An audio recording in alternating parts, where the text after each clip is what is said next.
There's been a lot of developments with this Starbucks story.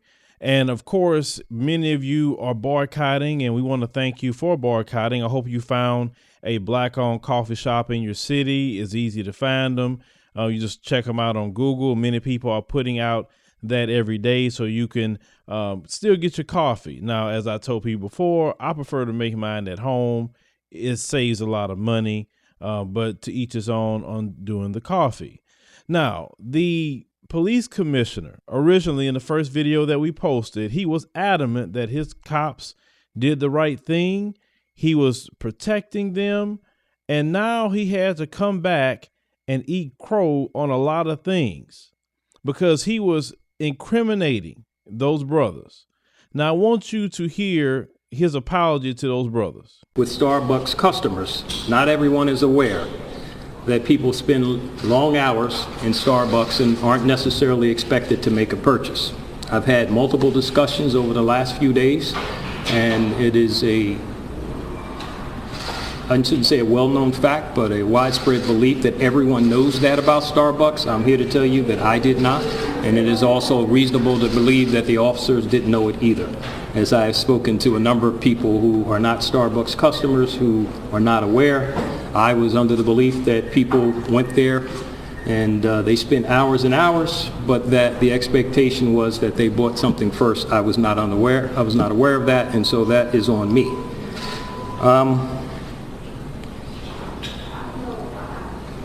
I can appreciate, in light of the Starbucks policy and how well known it is to many, why these two men were appalled when they were asked to leave. For this reason, I apologize to them. We have already completed a new policy that guides our officers on how to deal with similar situations. Previously, we did not have such a policy because it is nearly impossible to have a policy for every criminal or any other violation. But we have a policy now. And I'm not going to go into it at this point in time, but we'll be pushing that out at a later date.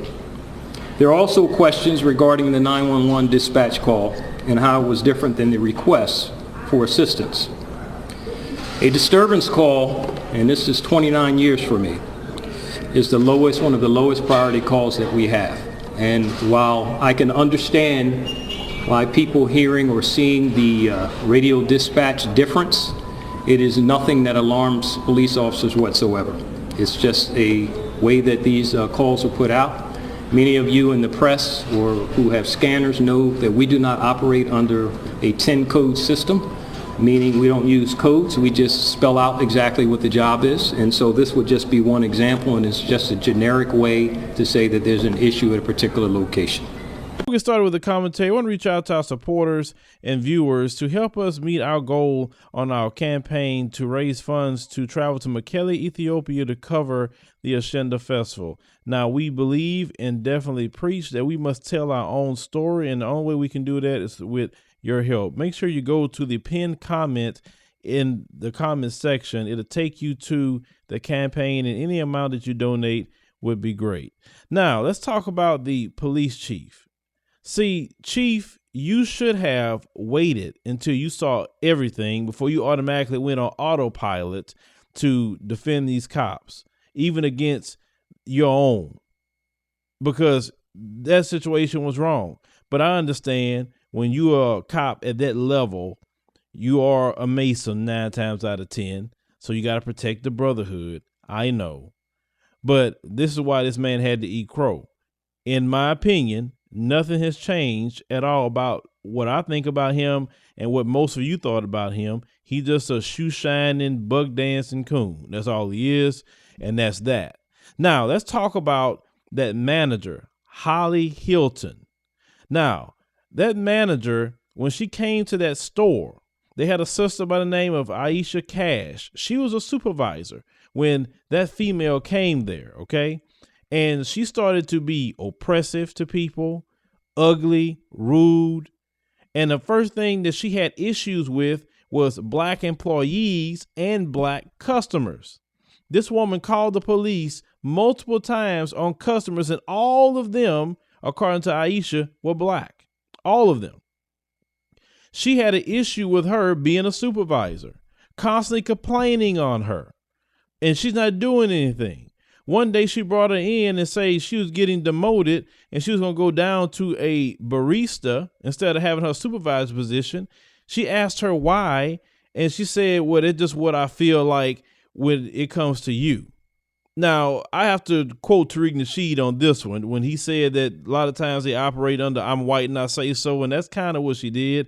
And that happens a lot on jobs to black people. They pull that where they can just say with anything that you're doing, they can make up something. You ask for an explanation, they don't have none. They just want to do that to you because you're black. That's what happens. That's why we have to open up our own businesses and do for ourselves to get from under the yoke of oppression and bondage and terrorism that people like Holly Hilton likes to do to black people, because she is one of many. Now, those brothers that walked in that Starbucks, they're supposed to meet a guy at 4:45 p.m. They walked in there at 4:35 p.m. This woman called the police at 4:37 p.m. They didn't even get the seat warm enough before she called the cops. Didn't tell them she was calling the cops, walked over there, asked them if they needed anything. They said they were waiting for someone. And then all of a sudden you see the cops show up before the man they're supposed to meet with them. So this woman is just a white supremacist. That's all she is. And that's to be expected from people like her. So they stated that this woman is not with the company anymore, and rightfully so. She's going to hurt the overall bottom line. So Starbucks is playing damage control. And they trying to say, you know what? We are wrong. We're going to fix this issue, because let me tell you something. They want black people's money, and they want to make sure that they keep their white customers that disagree with this, because money is what they care about, period. They really don't care about bias. They care about money, because anytime you say, let's boycott and get in line with doing a boycott, oh, CEOs coming out, everybody coming out, the board coming out, somebody's coming out, because we can't have the money taken away. We want these black folks' money. We got to get it. I mean, we feel that's our right to have black people's money. So they going to so-called try to straighten it up. Now, when they stated they going to close 8,000 of their stores down for a half a day to do their racial bias training, some black folks felt that, oh, that's a good thing. Let me tell you something. You can't take no time in half a day to tell anybody about no racial bias. That is a affair of the heart. Either you are racist or you're not. No class is going to tell you anything to change your mind about racism. It's just not. You have to make a conscious decision to make that change. No class is going to do that. And most of the people who are that way, well, a class not going to fix nothing. They were raised that way. When they barely could speak, they was taught the N-word. They was taught hate for black people. I told you, white supremacy and racism is passed down like an inheritance. That's what they do. That's why they teach their kids that stuff. The ones who are that way. I'm not speaking about the ones that aren't. But they said that they was going to enlist the Anti-Defamation League to come in and help do this training. Well, Tamika Mallory from the Women's March took issue with that. And let's roll that clip. Women's March leader Tamika Mallory is calling for a boycott of Starbucks, tweeting Starbucks was on a decent track until they enlisted the Anti-Defamation League to build their anti-bias training. This following the arrest of 2 black men at a Philadelphia Starbucks. Kat Brooks, co-founder of the Anti-Police Terror Project, says she agrees with Mallory. You can't be a piece of an anti-bias training when you openly support a racist, repressive, and brutal colonization of Palestine. Wednesday, the ADL tweeted, Starbucks anti-bias training is a crucial next step, and we're proud to be able to contribute. It really negates the whole effort by Starbucks. Now, you heard what Tamika Mallory stated, but I'm going to read it in its entirety because that clip didn't read it all. Tamika says, so you are aware Starbucks was on a decent track. No, they wasn't, but that's her opinion. Until they enlisted the Anti-Defamation League to build their anti-bias training. The ADL is constantly attacking black and brown people. This is a sign that they are tone deaf and not committed to addressing the concerns of black folks. Be clear about what's happening here. Now, let's take this just a little step further than what Tamika Mallory had to say. The ADL can't speak about any bias training because they're not addressing the racial bias in the country of Israel. They're not addressing that. Right now, they are heavily discriminating against Eritreans and people that's from Sudan that are Jews, and Ethiopian Jews as well. Heavily being discriminatory because of the color of their skin. They came up with a program to deport all of them, claim that they just the worst people in the world. They have said that they are causing crime, causing problems. It don't matter if they were born there. They want them out. Now, let me roll you a clip of what's going on over there. African migrants in Israel have a choice of cash or custody, a choice they're not willing to make, reads this writing on the ground. The state has started handing out notices to 20,000 male African migrants, giving them 2 months to leave the country or risk being thrown in jail. Prime Minister Benjamin Netanyahu calls them work infiltrators who aren't refugees. He's offering the migrants, mostly from Sudan and Eritrea, $3,500 and a plane ticket to a third country. The government is facing a growing liberal backlash to the plan, including from rabbis, and some Israelis are offering to shelter the migrants in their homes. Rights groups advocating on behalf of them say many fled abuse and war, arguing deporting them to even a different country in Africa would put them in danger. Uganda and Rwanda have been named as possible host countries. Emmanuel from Eritrea crossed into Israel in 2011 with his wife and baby son. His second child was born in Israel. While for now men and families are allowed to stay, he's worried he's next. Out of nearly 7,000 requests for asylum, Israel has granted refugee status to 11 migrants.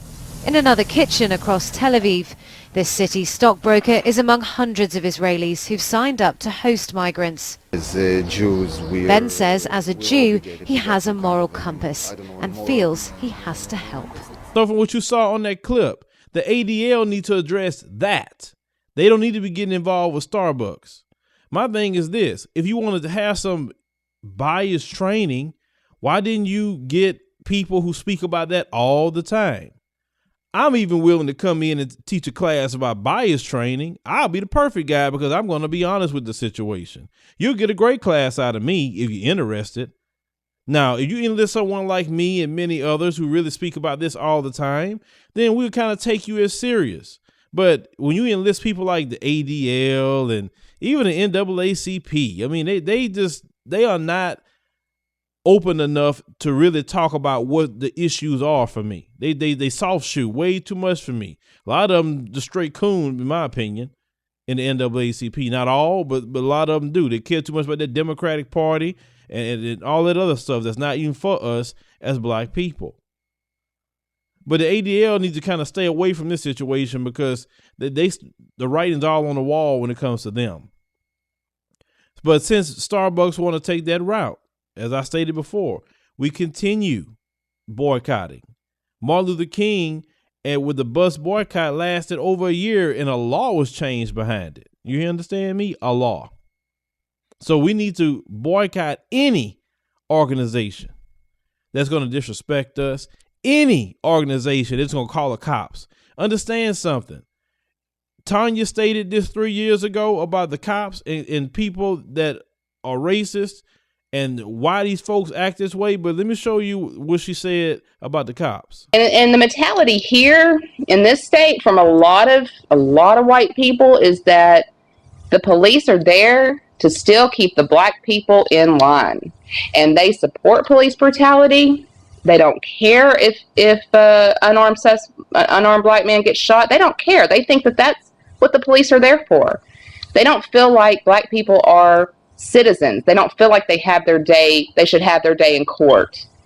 And so, you know, even though Jim Crow is over with here, you still have that mentality. These people reproduce. They had children, you know, and that mentality is still alive and well. You see that Holly Hilton in that moment done what Tanya stated. She felt that the police is there to keep black people in line. So I could pick up the phone and call the cops anytime I get good and ready on black folks. And shoot, black folks may get killed. Black folks may get beat up. Black folks may get charges. They don't care. They actually enjoy our pain and suffering. That's why they keep calling the cops. How many times have the FBI stated that they have been infiltrated by white supremacist terrorists? They stated this. But that's their thing to do. Go call the police. Any little thing, call the police. They don't call it on themselves, but anytime with black folks, that's what they go run and do. But the thing about Starbucks and any business, black people need to take a hard line. You call the police on me, we start a boycott, because calling the police is a death sentence for black people. It is. How many times black people for a simple thing have been killed when it should have been just a conversation? So no, we can't take that calling the police stuff lightly, or even the threat of calling the police lightly, because they don't operate with us in the guise of we under siege. We are an enemy combatant the way they come approach us. As Tanya said, they don't look at us as citizens anyway. That's why they kill us so quick. But all this stuff that came out is why we in our community must join together, unify, put aside our silly differences, link up with each other, put our resources together, create coffee shops, create schools, create businesses that we can hire each other, build subdivisions for ourselves. There's plenty of land in the United States of America to do great for ourselves. It really is. We have to do that. We are being put in a position, black folks, where you either going to unify and do for yourself, or you're going to perish. That's the only option you have. Period. And Donald Trump going to help speed that up due to the things that he's doing. But I think it's a long time coming that we've been needing to get together and fix our issues and problems. We're only going to be successful against terrorism is when we join together, and we going to have to join together worldwide as a diaspora. Not just talk this Pan-Africanism, but really do it. Join, get together, go visit each other in different countries, see what we can do to assist each other. That's what Marcus Garvey wanted us to do. He wanted us to feel that the whole earth is the place that we need to be. We definitely need to have some sort of footprint in an African nation or many African nations, but we are all we have. We don't have nobody else. We don't. How many times have black folks been praying to white Jesus, which is an idol? And that's why you in the same position, because you're praying to an idol. An idol don't hear your prayers. Only the true and living God will hear your prayers. And even he will demand you to get up and do something about it. You say, well, we're waiting on God. No, God's waiting on you. You have the key to solving your problems. You have it all in your hands, and you do nothing to do that. So until you get ready to join together, unify, let's do for ourselves finally, that's when our day of liberation is going to happen. But leave me a comment. Let me know what you think about all the developments with Starbucks. And are you still boycotting? I need to know, because we need to hear that in the comment section. I'm boycotting. I want that coffee no more. I don't care what they offer. I don't want the coffee. It's for our pride. It's for our integrity. And it's for our people.